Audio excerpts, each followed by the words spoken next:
Candela and Polestar unveil a new flying electric boat based on a Scandinavian design.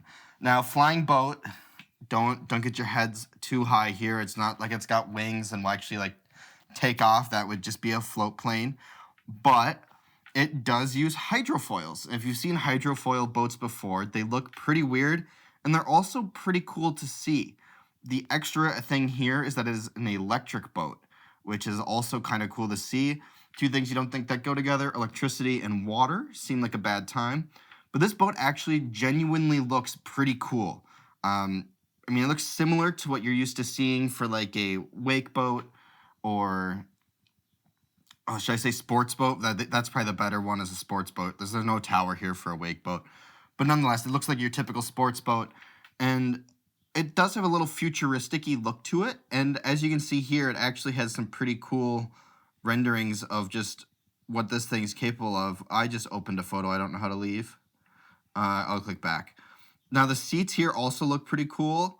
And it's actually deeper than you think it is because it actually has like an inside cabin area nonetheless. You can see a couple speakers here, some cup holders, some presumably seats because people like to sit when they ride in a boat.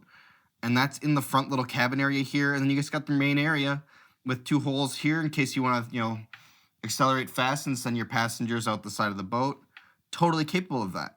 Now, with that, is there any specs along with this, or is this all just kind of its thing? Now, there is some specs to this, actually. Now, the Polestar Edition will achieve a range of up to 57 nautical miles, or 65 miles, 106 kilometers, on a single charge, while cruising at about 22 knots, 25 miles an hour for you Americans, and for everyone else, 40 kilometers an hour. Now, recharge has to be a pain in the ass on this then, right? Not actually too bad. I would say pretty typical to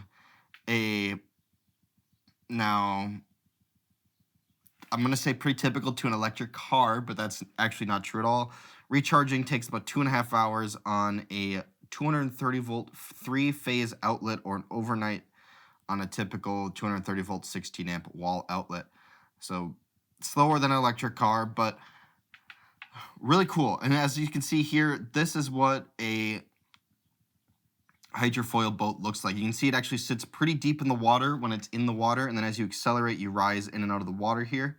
Some of the advantages of these hydrofoils is when they're high enough, they actually are great at sitting out of the water enough to like not feel the waves. Like you get a smoother ride because of this, and it looks pretty cool. And you can see you can lay down in the front there. And hydrofoil things just look so weird in the water, but they're cool at the same time.